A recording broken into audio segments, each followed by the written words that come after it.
The Omega slave knocked his cup down. The Alpha King realized she'd saved his life.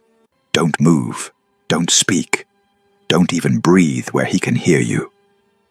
The whisper clawed through Serena's mind, like a desperate animal seeking shelter, repeating in rhythm with the violent hammering of her heart against her ribs.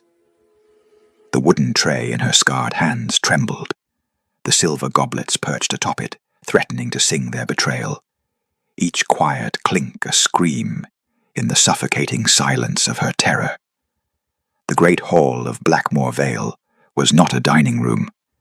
It was an arena draped in silk banners and torchlight, where predators wore noble titles and sharpened their teeth on the bones of the powerless. The air itself felt carnivorous, thick with the scent of roasted venison, expensive wine from distant vineyards, and beneath it all leaned the metallic promise of violence held on a leash.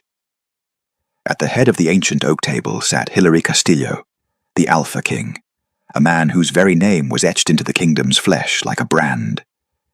He wasn't laughing, he never laughed, but his dark eyes swept the room with the patience of a wolf who knew the hunt always ended in his favor. To his left, Lord Arvain Hollowcrest smiled, his expression smooth as polished glass, his fingers hovering over the king's cup, with the delicate precision of a spider spinning a web. Serena saw the powder fall. White as bone dust, fine as ash. It disappeared into the crimson wine like a secret dissolving into blood. Time fractured. The world slowed to the pace of a dying heartbeat. If I speak, I am executed for accusation. If he drinks, the kingdom fractures into war. In the span of a single breath, amidst the thunder of nobles raising their goblets in a toast to victories built on the backs of the broken, Serena moved, not as a slave, but as a ghost slipping between the cracks of fate. Her rough, calloused fingers brushed the king's hand, cold, terrifying, absolute, and she knocked the goblet from the table. The silver cup hit stone. Wine exploded across the floor like spilled blood. Silence fell. Absolute. Suffocating. Deadly. Hilary Castillo did not look at the shattered cup. He looked at her. Before we continue, please hit the subscribe and like button and tell me which city you're tuning in from. I love to know where this story found you. Now let's dive in. The hierarchy of Blackmore Vale was not tradition. It was law carved into flesh and enforced with iron. Alphas ruled with fists that shattered bones and voices that bent wills. Betas enforced with ruthless efficiency, their loyalty purchased with power. Omegas endured winters they were never meant to survive. And slaves. Slaves had no names, only functions, only branded flesh and bowed heads, and the constant gnawing knowledge that their lives could end with a single word from someone who mattered. Serena Clements had learned the art of invisibility by erasing everything that made her human. She was a shadow in a torn gray dress, a forgotten daughter of a healer who'd taught her to recognize death by scent before the kingdom sold her to pay a debt that was never hers. She scrubbed floors until her knees bled, poured wine until her arms screamed, and kept her eyes down because meeting a noble's gaze was an invitation to punishment. Tonight was the victory banquet, the most dangerous night of the year, than when power gathered to celebrate itself and the vulnerable simply tried not to be noticed. The great hall was a cathedral of wealth and violence. Massive chandeliers of black iron and dripping crystal cast fractured light over the gathered lords and ladies, their faces beautiful and cruel in equal measure.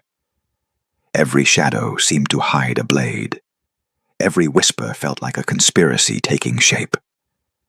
Serena kept her head bowed, her gaze locked on the polished stone floor that reflected the distorted shapes of the feast above, a world she would never belong to, populated by people who would never see her as anything but property.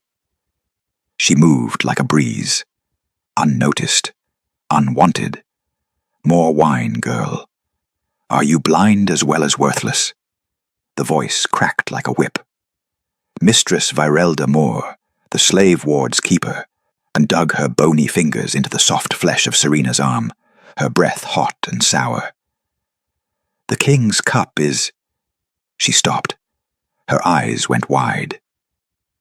Because Hilary Castillo was standing now, rising slowly from his throne-like chair, every guard in the hall tensing like bowstrings pulled taut. And the trembling Omega slave stood at his feet, wine soaking into the hem of her dress, her breath coming in shallow gasps. The Alpha King's voice cut through the silence like a blade through silk. Why? The word hung in the air like an executioner's blade. Why? Serena's lips parted, but no sound emerged. Her throat had closed around the answer, strangling it before it could become a death sentence. Seize her! The command came not from the king, but from Lord Hollowcrest, his smooth voice now edged with something sharp and desperate. The slave has assaulted his majesty. She must be... Two guards moved like lightning. Iron fingers clamped around Serena's arms, wrenching her backward with enough force to send pain shooting through her shoulders. Her knees buckled, but they dragged her upright, her bare feet scraping against stone. Laughter rippled through the hall. Cold, cruel, delighted. Did you see that? Clumsy wretch. She'll lose more than her hands for touching the king. Punishment chambers are too kind. I'd suggest... Serena's vision blurred. Her brand burned beneath her collar, as though the iron had been pressed to her flesh all over again. This was how it ended. This was how she died. Not from the courage of speaking truth, but from the instinct that had moved her hand before thought could stop it. The guards hauled her toward the side entrance, toward the stone stairs that led down into the bowels of the keep, where screams were swallowed by thick walls, and mercy was a word without meaning. Stop! The single word cracked through the hall like thunder. The guards froze mid-step. Every noble fell silent. Hilary Castillo had not raised his voice. He didn't need to. Authority rolled off him in waves, primal and absolute, the kind of power that didn't ask. It commanded, and the world obeyed, or shattered. He descended from the dais with the unhurried grace of a predator, who knew the prey had nowhere to run. His boots echoed against stone, each step a declaration. When he stopped before her, Serena felt the weight of his presence like a physical thing pressing down on her chest, stealing what little air remained in her lungs. Bring her to my study. Your Majesty. Lord Hollowcrest's protest died, as the king's gaze cut toward him, cold and lethal. Now. The study was a fortress of dark wood and leather-bound silence. Serena stood in the center of the room, her arms still aching from the guard's grip, her legs trembling so violently she feared they would give out. The door closed behind the king, with a sound like a coffin sealing shut. She expected pain. Instead, he circled her slowly, a wolf assessing wounded prey. You knocked my cup down, he said quietly, his tone unreadable. Slaves are beaten for far less, executed for touching a king without permission. Yet you did both. Serena's voice emerged as barely a whisper. Look at me. The command was gentle, but it was still a command. She raised her head, forcing her eyes to meet his. Dark, calculating, impossibly sharp. He studied her the way a scholar studied ancient texts, searching for hidden meaning in every line. Why? He asked again. The truth tasted like ash on her tongue. It smelled wrong, my king. Silence stretched between them, like a blade being drawn slowly from its sheath.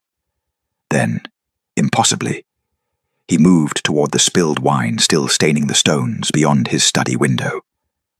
A guard had brought the fallen cup, and Hilary lifted it now, bringing the silver rim to his nose. His expression didn't change, but something flickered behind his eyes. Recognition, perhaps, or fury held on a vicious leash. He set the cup down with deliberate care. What did you smell? Silverthorn root, crushed moonleaf. Her voice steadied, muscle memory from a life before chains taking over. My mother was a healer. She taught me to recognize poisons before. She stopped. Before they sold me. Before I became property. Hilary was silent for a long moment, his jaw tight. Then he did something that shattered every expectation Serena had carried into this room. He dismissed the guards. The door closed. They were alone. He poured water from a crystal pitcher into a clean cup, his own hands performing the task, not hers, and held it out. Drink. Serena stared at the offering as though it were an illusion. Slaves drank from buckets, from their cupped palms when no one was watching. Never from crystal, never from a king's hand. I won't ask again. She reached for the cup with shaking fingers. Their hands brushed, his warm, solid, real, and she flinched so violently that water sloshed over the rim. He noticed. Of course he noticed. This man who missed nothing, who ruled through observation and ruthless perception, whose eyes tracked the slight widening of her pupils, the way her breath caught, the protective curl of her shoulders. She drank. The water was cold, clean, safe. It tasted like a mercy she didn't deserve. When she finished, he took the cup back and set it aside. "You will taste my food and drink before every meal," he said, his tone brooking no argument. "You will stay within the inner keep. You will report anything that smells wrong to you." Serena's mind reeled. "My king, You're my cupbearer now." He moved toward his desk, already shifting his attention to maps and sealed letters, dismissing her from his focus, the way one might dismiss a piece moved into position on a game board. "You'll be assigned quarters. Guards will escort you." She should have felt relief. Instead, she felt the weight of a target being painted across her back. "One more thing." He didn't look up. "If you're lying to me, if this was some conspiracy to gain my trust, I will know, and you will wish I'd let them take you to the punishment chambers." The threat was spoken softly. It was no less devastating for its gentleness. "I understand, my king." "Then go."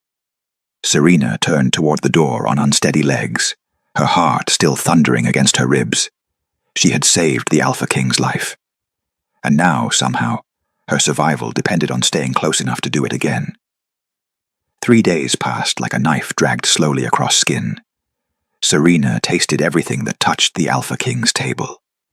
Every morning she stood beside his chair in the private dining chamber, her fingers steady despite the tremor that lived permanently in her chest now.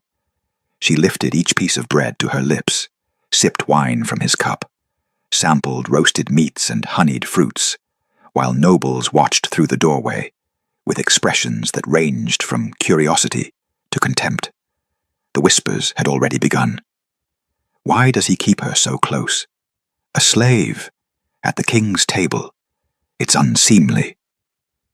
Perhaps she's more than a cupbearer, if you catch my meaning. The insinuations slithered through the halls like poison in wine, and Serena felt them even when she couldn't hear the words. She saw it in the way Lady Mirren's lip curled when Serena passed, in the deliberate shoulder check from a passing beta guard, in Mistress Virelda's cold fury every time their paths crossed. But Hilary said nothing about the rumors. He simply watched. And watching, Serena was learning, was what the Alpha King did best. He noticed everything. The way she always ate last, only after he'd finished, taking the smallest portions from what remained as though afraid someone would accuse her of theft. The way she positioned herself with her back to corners, never blocking exits, always aware of who entered and left the room. The way she flinched, small, almost imperceptible, whenever anyone moved too quickly near her. On the 4th day, during the afternoon meal, He shifted his chair. The movement was subtle, angling himself so that his body created a barrier between her and the council members who'd gathered to discuss border disputes. She didn't realize what he'd done until Lord Karvesh reached across the table, and she didn't flinch, because Hillary was between them. She glanced up, startled, and found him already looking away, his attention seemingly fixed on the reports before him. But she'd seen the calculation in his eyes. He'd done it on purpose. The nightmares came on the 7th night. Serena had been given quarters in the servants' wing of the inner keep, a small room with a real bed, a luxury that felt like mockery when she couldn't sleep without seeing her mother's face. The healer woman who'd taught her daughter to identify belladonna by scent, to know death before it arrived. The same woman who died because she couldn't heal the sickness that had rotted their family from within, leaving only debts and a child to be sold. Serena woke gasping, her throat closed around a scream she'd learned long ago never to release. The nightmare clung to her like grave dirt. Visions of cups she couldn't reach. Oh, poison! She couldn't stop, the Alpha King's body crumpling while she stood frozen, useless, failing. "You're awake." The voice nearly stopped her heart. Hillary stood in her doorway, fully dressed despite the late hour, his expression unreadable in the dim light from the hall sconces. 2 guards flanked him, but he waved them back with a gesture. "I heard..." He paused, reconsidering. "I was walking the halls." A lie. The Alpha King didn't patrol the servants' wing. Serena scrambled upright, her bare feet hitting cold stone, her thin sleeping shift suddenly feeling like far too little fabric between herself and scrutiny. "Forgive me, my king. I didn't mean to disturb. What did you dream?" The question landed like a blade between ribs, unexpected, too precise, cutting straight to the wound. Her voice emerged as a whisper. "I dreamed I forgot." "Forgot what?" "How to smell danger." The confession spilled out before she could stop it, pulled forth by exhaustion and fear, and the strange, terrifying gentleness in his tone. "I dreamed the poison was there, and I didn't notice. I dreamed I failed you, and the kingdom." Her breath hitched. "I dreamed everything burned because I wasn't enough." Silence filled the small room, like water rising. When Hillary finally spoke, his voice was quieter than she'd ever heard it. "You're not afraid of pain." It wasn't a question. "No, my king." "You're afraid of failing me." Serena's throat closed. She nodded, unable to meet his eyes. Something shifted in the air between them, subtle as a lock clicking open, dangerous as a door swinging wide. "You saved my life," he said slowly, as though testing each word's weight. "Not for reward, not for freedom. You saved me because your instinct wouldn't let you do anything else." She didn't deny it. Couldn't. He studied her for a long moment, and she felt the weight of that gaze like sunlight after years in darkness. Warm, exposing, impossible to hide from. "You should sleep," he said finally. "Tomorrow's council meeting will run long. I'll need you alert." He turned to leave. "My king." He paused, glancing back. "Why do you..." She stopped, the question too dangerous to finish. "Why do you position yourself between me and others? Why do you notice when I flinch? Why do you care if a slave has nightmares?" "Rest, Serena." Her name. He'd used her name.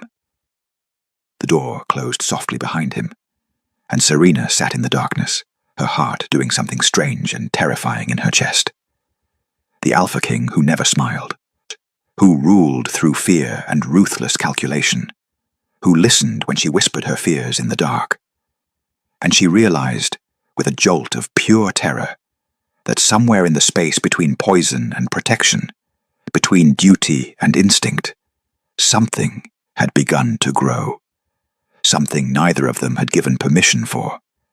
Something that felt dangerously like trust. The summons came during the morning meal, delivered by a guard whose expression promised nothing good. "The council requests an audience, Your Majesty, regarding the slave." Hilary's jaw tightened almost imperceptibly. He set down his cup, the one Serena had already tested, and met her eyes across the table. "Wait in the antechamber." It wasn't a suggestion. Serena pressed her ear to the heavy oak door, her heart a drumbeat of dread. Mistress Virelda's voice cut through first, sharp as broken glass. "The girl belongs to the slave ward, Your Majesty.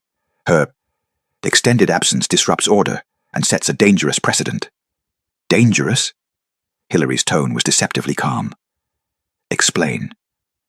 Lord Hollowcrest took over, his words measured, poisonous. "The Omega has been seen at your side constantly, alone with you.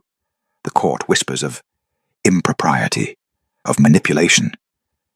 "You believe a slave is manipulating me?" The temperature in the room seemed to drop. "We believe," Lady Mirren interjected smoothly, "that you are a man of honor being exploited by a creature trained in deception. She claims to have saved you, yet there's no proof the wine was poisoned. Perhaps she staged the entire incident to gain your favor." Silence. Then Hilary's voice, cold as winter stone. "The wine was tested after the incident, and Silverthorn and Moonleaf were confirmed by 3 separate apothecaries. Would you like to see their reports, or shall I have you drink what remained?" No one answered. "Serena Clements stays where I place her. This council is dismissed." "Your Majesty!" Virelda's protest died as a door slammed. Serena stumbled back from the antechamber entrance, her blood roaring in her ears. He'd defended her. He'd used her name. But the hatred in those council voices lingered like smoke, and she knew with cold certainty they would not stop. They would not forgive. And she, a slave who dared rise above her station, had just become a target. The attack came 3 nights later. Serena was returning from the kitchens, carrying the sealed wine she'd personally watched the cellar master pour, when she heard voices echoing from the king's private corridor. "Eos inside the east study. He'll be alone reviewing maps until midnight. And the girl? Dispose of her after. Make it look like she was the assassin. Perfect scapegoat." Ice flooded Serena's veins. She dropped the wine. Glass shattered. She ran. Her bare feet slapped against stone as she tore through corridors, her lungs burning. The guards at Hilary's door moved to stop her, but she screamed, "Assassins! Inside!" And they crashed through the entrance. The study exploded into chaos. 3 figures in dark leather moved like shadows. Steel flashed in candlelight. Hilary was already fighting, his blade a silver arc of lethal precision. But there were too many, too fast. One slipped past his guard. Serena saw the dagger angling toward his exposed ribs, saw the killing blow descending, and her body moved before thought could intervene. She threw herself forward. The blade meant for a king's heart buried itself in a slave's shoulder instead.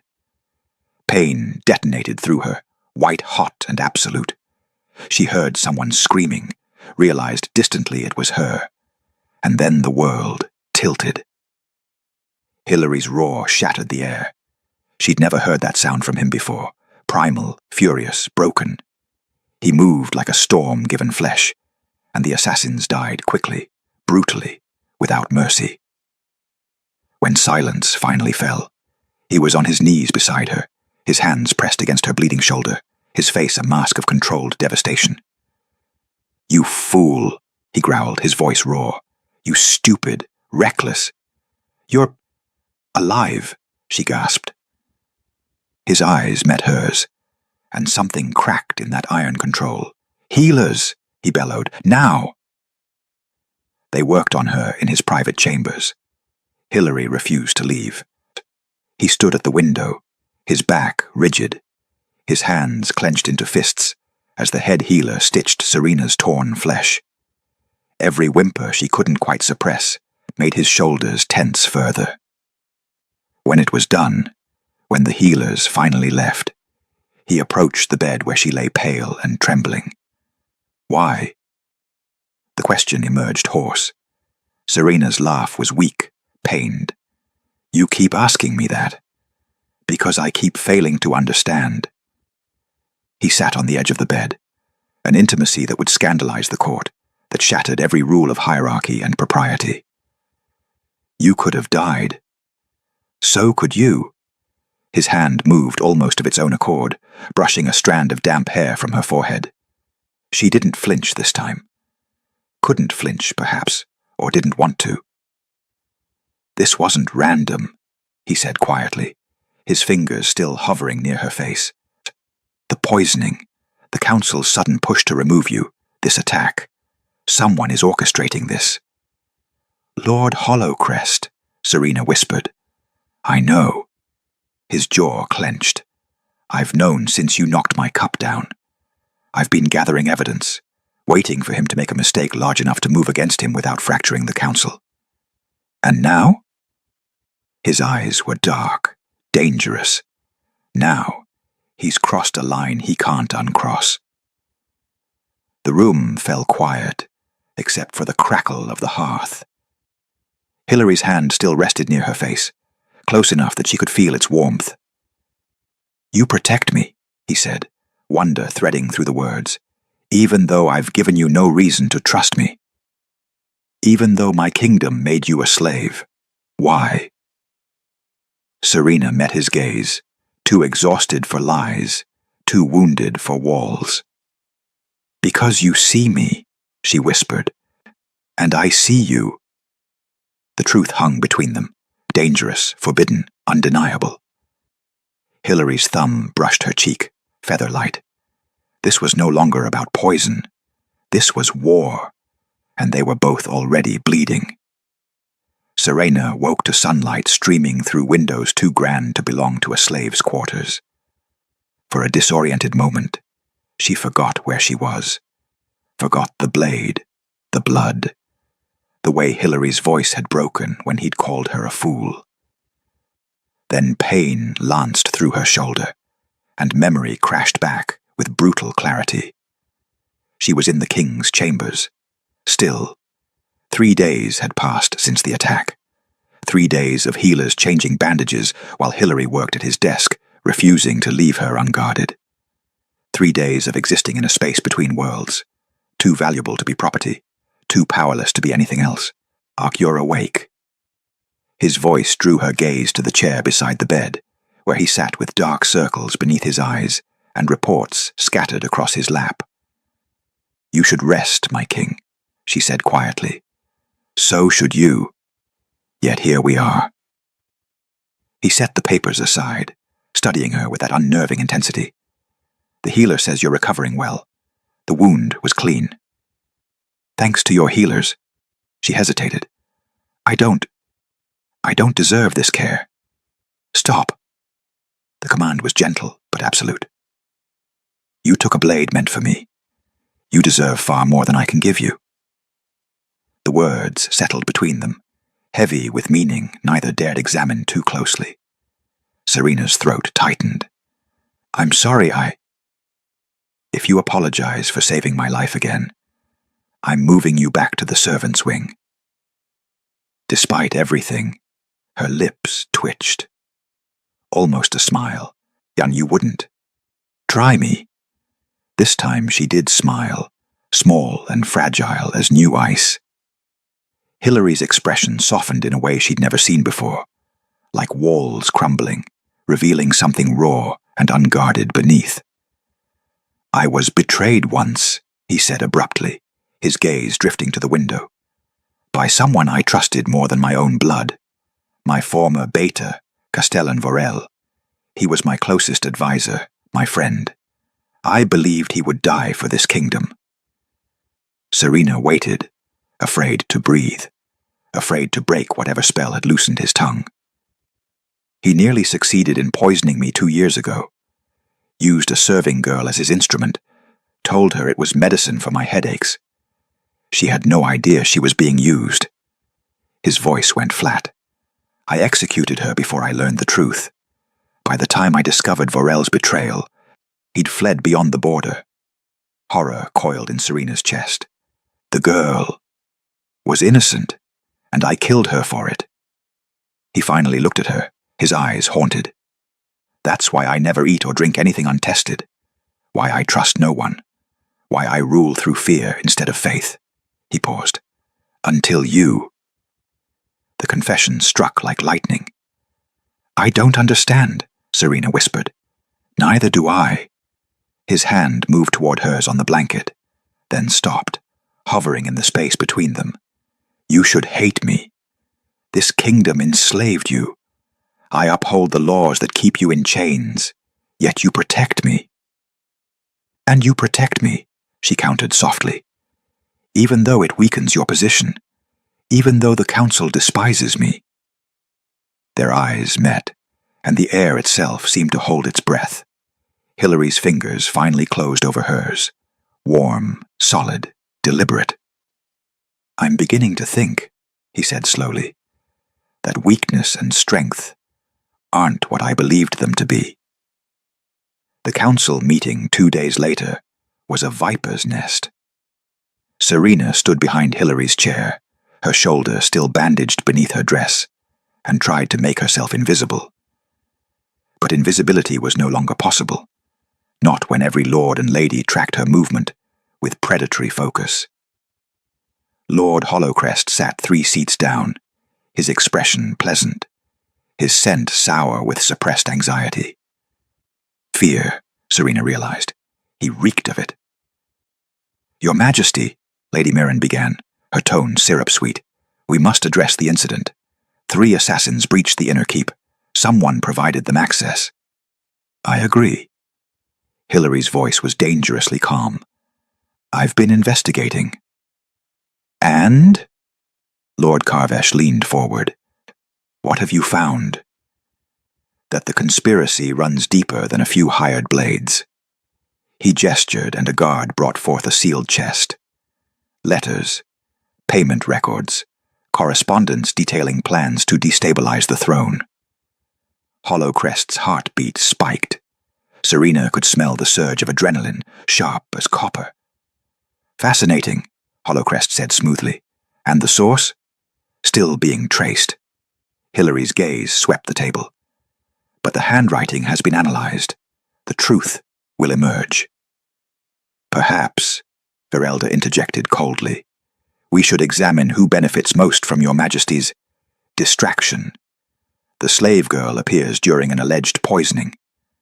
Conveniently saves you. Remains at your side, constantly. Then assassins attack, and she heroically takes a blade. Are you suggesting she orchestrated her own stabbing? Hilary's voice could have frozen fire.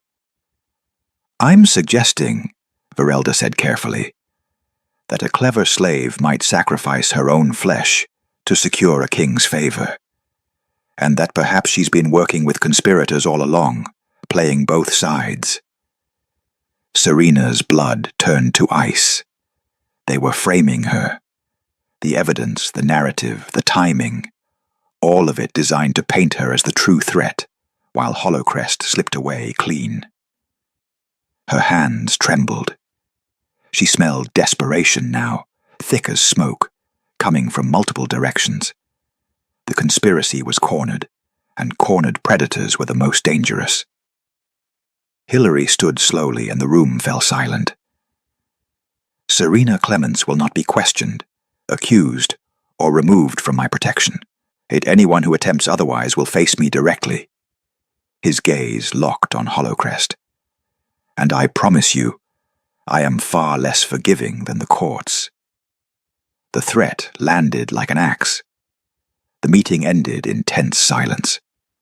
That night, alone in his study, Hilary finally spoke, what neither had dared voice.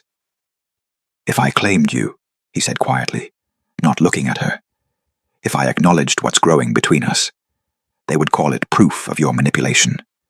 They would use it to justify your execution. Serena's heart cracked. I know.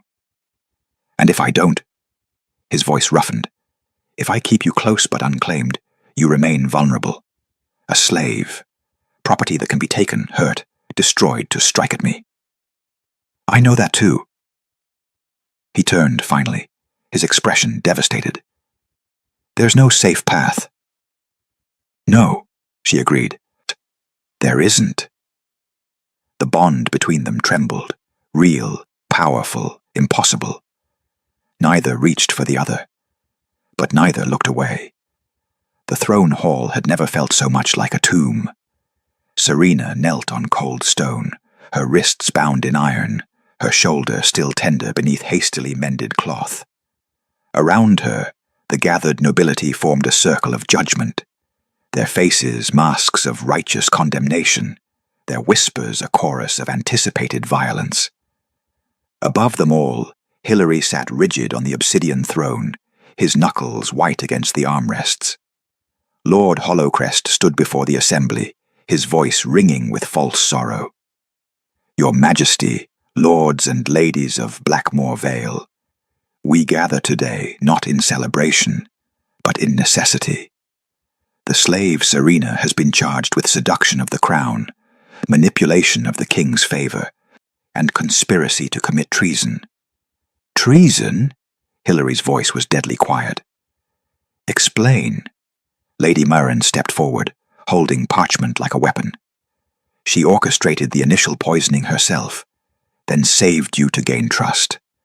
The recent assassination attempt was theater, a blade to her own shoulder to cement her position. She's been working with conspirators to destabilize your rule from within. That's a lie. Hilary rose and power rolled off him in waves. I have evidence. You have infatuation, Lord Carvesh interrupted. We all see it, Your Majesty. The girl has bewitched you. Bewitched? Hilary's laugh was razor-sharp. By what? Her trembling? Her silence?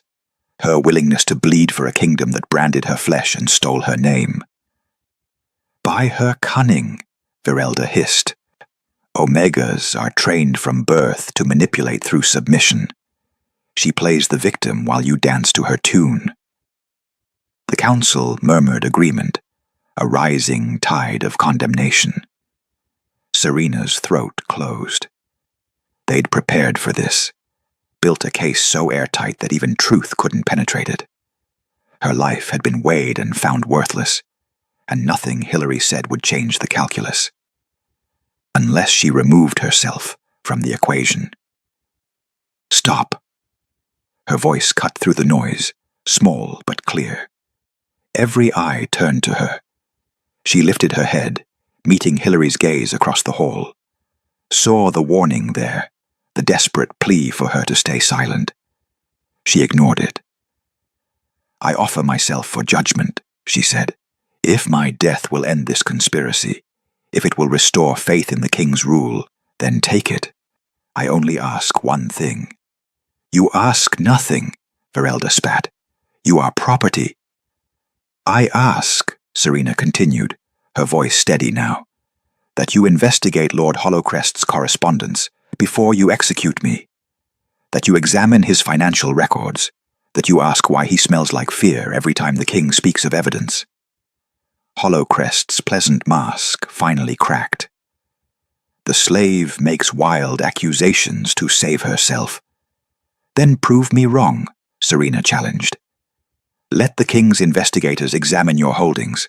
If I'm lying, my death will be sweeter for it. If I'm not... Enough! Hollowcrest's hand moved toward his belt. Everything happened at once. Steel flashed as Hollowcrest drew a hidden blade. Guards surged forward, but not toward him, toward the doors, where armed figures in rebel colors were suddenly pouring into the hall. Seize the king! Hollowcrest roared, his mask of civility shattered completely. The Omega dies first! Chaos erupted. Hilary was moving before thought, his sword clearing its sheath as he leapt from the throne. He cut through the nearest rebel, then another, fighting toward Serena with single-minded fury. A blade descended toward her exposed neck. She rolled, chains rattling, and the stone where her head had been cracked and splintered. Her bound hands were useless, her shoulder screaming, but she kicked out hard, catching her attacker's knee. Then Hilary was there, a storm of lethal precision, cutting her bonds with one strike and pulling her behind him in the next breath. "How many?" he growled. "Too many." Serena's eyes scanned the chaos. Guards fighting rebels, nobles fleeing, blood spreading across pristine floors. "We need to leave, now." "The exits are blocked." "Not all of them." She grabbed his hand, her smaller fingers lacing through his. "Trust me." For a heartbeat he hesitated. Then he nodded. Serena led him through the melee, ducking behind toppled chairs and overturned tables, until they reached the eastern wall. Her fingers found the nearly invisible seam in the stone. A servant's passage, too small for nobles to notice, built for slaves to move unseen. "Here." She pressed the release. The panel swung inward, revealing darkness. "You first," Hilary commanded. "Together," she countered.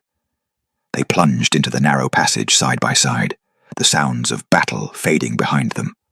The corridor was barely wide enough for Hilary's shoulders, pitch black and suffocating. But Serena knew these paths. She'd scrubbed them, bled in them, and learned their secrets during years of invisibility. "Stay close," she whispered, pulling him deeper into the darkness. His hand tightened around hers. "I'm not letting go."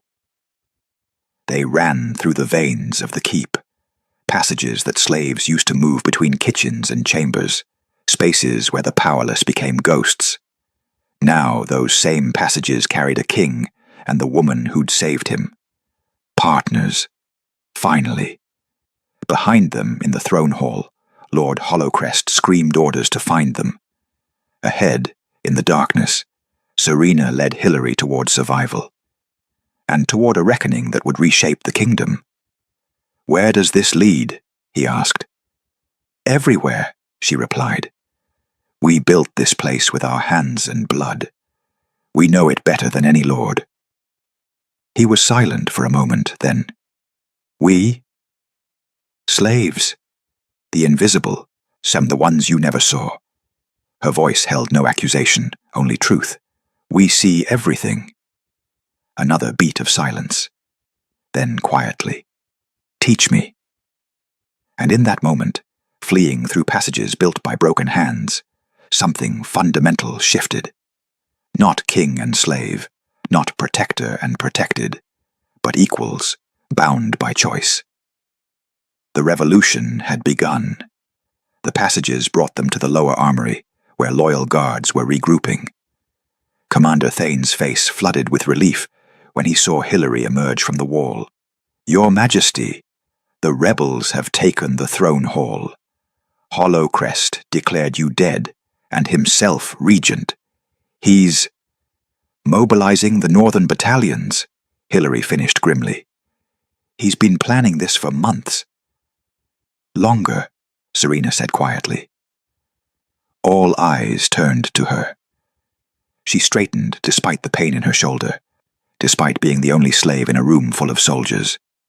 "I've smelled his plotting in every council meeting, fear and ambition rotting together. He poisoned your wine the night of the banquet. He hired the assassins. He framed me to isolate you." "The evidence?" Thane asked. "In his private study," Hilary said. "Letters, payment records, correspondence with rogue packs beyond the border. Enough to execute him 10 times over." "Then we take the keep back," Thane said. "How many men does he have?" 40 rebels inside. But he's also poisoned strategic positions. Serena stepped forward, and Hilary noticed the shift. She wasn't cowering anymore. She was thinking, calculating. "The east corridor has silverthorn in the ventilation. I smelled it when we passed. The main stairwell has been rigged with—" She paused, inhaling deeply. "A moonleaf powder. Anyone charging up those stairs will be paralyzed within seconds." Every soldier stared. How do you know this? Thane demanded. Because I know what death smells like, Serena replied simply. And this keep reeks of it. Hilary felt something fierce and proud unfurl in his chest. Can you guide us safely? She met his eyes. Yes. Then you have command of our movement. Thane, you and your men follow her directions exactly. The commander's jaw tightened, but he nodded. As you command. They moved through the keep like smoke. 20 guards, a king, and the slave who knew every secret the stones held. Serena led them around poison traps, through passages that bypassed rebel checkpoints, her nose reading the air like other people read maps. Twice, she stopped them before they walked into ambushes, the scent of unwashed bodies and cheap steel giving enemies away. There, she whispered, pointing to a grate. 4 men, waiting in the gallery above. Thane signaled. His archers fired through the grate. Bodies fell. They were halfway to the throne hall when Serena stopped cold, her face going pale. What? Hilary began. Run. Her voice cracked with terror. Run! The explosion tore through the eastern corridor behind them, flames erupting, stone cracking, the entire passage collapsing in a roar of destruction. If they'd been 5 seconds slower, they'd all be dead. Hilary grabbed Serena's arm, pulling her against him as debris rained down. You saved us. Again. Her eyes were wide, shocked. I smelled the oil, the wick burning. And you reacted. He cupped her face, forcing her to meet his gaze. You are not a slave, Serena Clements. You never were. Before she could respond, shouts echoed ahead. The throne hall doors. The final battle was brutal and swift. Hilary fought like a king who'd spent years restraining his fury, and finally let it loose. His blade sang through rebel lines, and his guards rallied around him with renewed ferocity. Hollowcrest stood at the throne, his sword drawn, his face twisted with rage. You should have died, he screamed. This kingdom needs a strong ruler, not a tyrant haunted by ghosts. Funny, Hilary said coldly, advancing. I was thinking the same about you. Their blades met with a crash of steel. Serena saw the dagger too late. A rebel breaking from the melee, weapon raised, aimed at Hilary's exposed back. She didn't think, didn't hesitate. She threw herself between them for the second time, and the world narrowed to the choice, him or me. There was no question which mattered more. The blade never reached her. Hilary spun, impossibly fast, and his sword took the rebel through the chest. Then he was pulling Serena behind him, shielding her with his body, his breathing ragged. Stop, he growled. Stop protecting me. Can't, she gasped. Won't. Something in him broke. He killed Hollowcrest with 3 brutal strikes. Efficient, merciless, final. The Lord's body crumpled at the foot of the throne he'd tried to steal. Silence fell. Surviving rebels dropped their weapons. Guards surrounded them. And Hilary turned to Serena, his hands shaking as he reached for her. Kneel, he said softly. Her heart stopped. My king, please. She knelt, confusion and fear warring in her chest, and his fingers found the iron collar at her throat, the brand of her slavery, the mark of her powerlessness. He gripped it with both hands and broke it. The metal shrieked, then shattered, pieces clattering to blood-stained stone. The entire hall went silent. Serena Clements, Hilary said, his voice carrying to every corner, is under my protection. Not as property, not as servant. He pulled her to her feet, his hands gentle on her shoulders. As my chosen, as my equal, as the woman who saved this kingdom more times than I can count. Gasps rippled through the survivors. Your Majesty, Thane said carefully. The law. The law, Hilary interrupted, his eyes never leaving Serena's, begins and ends with me. And I say she is free. I say she is honored. I say anyone who harms her answers to me with their life." Tears tracked down Serena's face. "You don't have to do this," she whispered. "I know." His thumb brushed her cheek. "I want to." Around them, slowly, one by one, the guards knelt. Not to the king, to them both. The conspiracy was broken. The kingdom was saved. And the slave who'd knocked a cup down had somehow become the woman who stood beside a king. The purge came swiftly. Lord Hollowcrest's body was displayed in the courtyard for 3 days. A warning to any who thought treason would go unanswered. His co-conspirators faced trial in the throne hall, their guilt documented in ledgers and letters written in their own hands. Lady Myrenne fled before she could be arrested. Lord Karvesh confessed everything in exchange for exile, instead of execution. Mistress Virelda Moore was stripped of her position and sent to work the fields she'd once forced slaves to tend. The council that remained was decimated, humbled, terrified. And into that fear, Hilary planted something new. "Slavery," he declared before the assembled court, his voice ringing with iron certainty, "ends today. Not tomorrow, not gradually, today." The remaining nobles erupted in protest. "Your Majesty, the economy—" "Will adapt," Hilary cut through the objection. "As will you. Every person currently held as property is hereby freed. They will be compensated for their labor. They will be given choice." His gaze swept the hall, daring anyone to challenge him. "This kingdom was built on their backs, while we pretended not to see them. That ends now." Silence fell, thick and stunned. "Furthermore," he continued, "a new council will be formed, one that includes representatives from every station, not just nobility. If we rule these people, they deserve a voice in that rule." "This is madness," someone whispered. "No," Serena said quietly, stepping forward to stand beside him. "This is justice." Every eye turned to her. The former slave who now stood at the king's right hand, her collar gone, her shoulders straight, her voice clear. "I know what it means to be invisible," she said. "To scrub floors until your hands bleed and still be told you're worthless.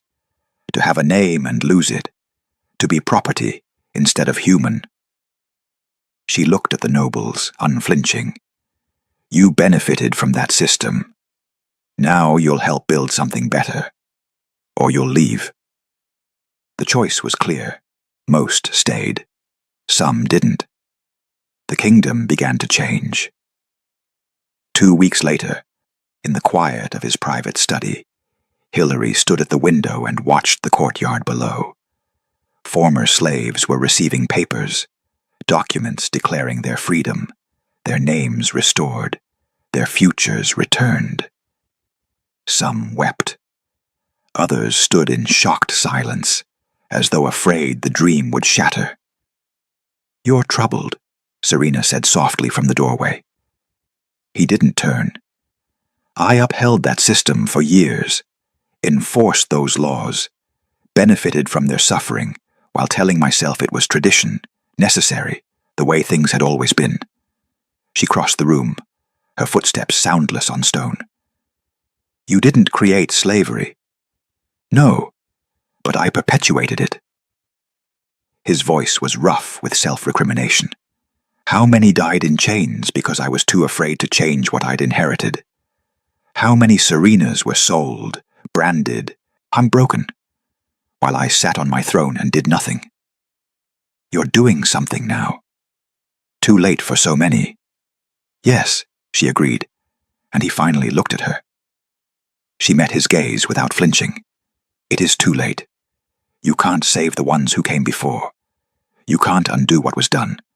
But you can make sure it never happens again. That's not redemption. It's responsibility." He was quiet for a long moment. "You should hate me." "I know." A small smile touched her lips. "I tried. It would be easier." "Why don't you?" "Because I see who you are now. not just who you were, and I see you trying to be better." She stepped closer. "That matters." His hand reached for hers, hesitant, giving her every opportunity to pull away. She didn't. Their fingers laced together, and the touch felt like coming home. "I want to do this right," he said quietly. "I'd no commands, no obligations, just choice." "What are you asking?" He took a breath, and she saw vulnerability in his eyes. The same man who'd given her water when she expected pain, who'd positioned himself between her and danger, who'd broken her chains in front of the entire court. "I'm asking," he said, "if you would choose to stay. Not as cupbearer, not as protected property, but as—" He paused, searching for words.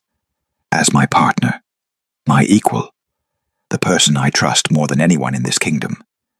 Serena's heart thundered. "And if I say no?"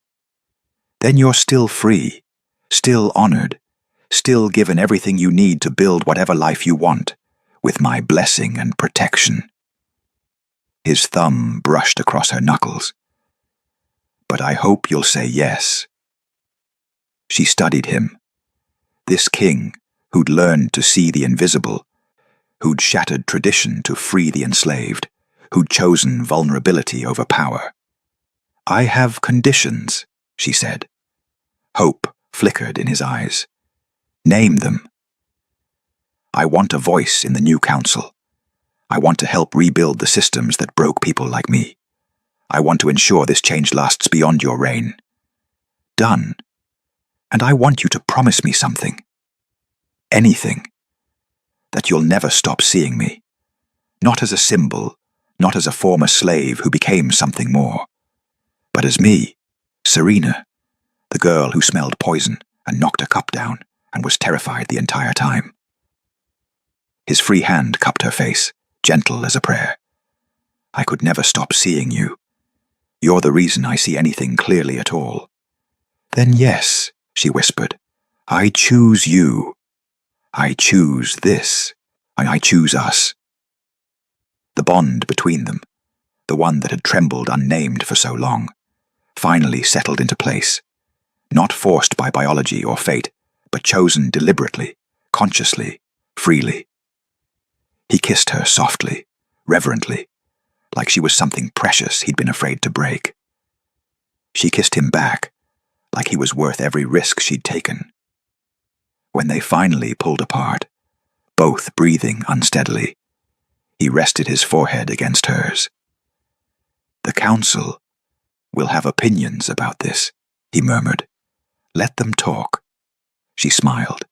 "We've survived worse than gossip." "We have, haven't we?" Outside, the sun set over a kingdom in transformation.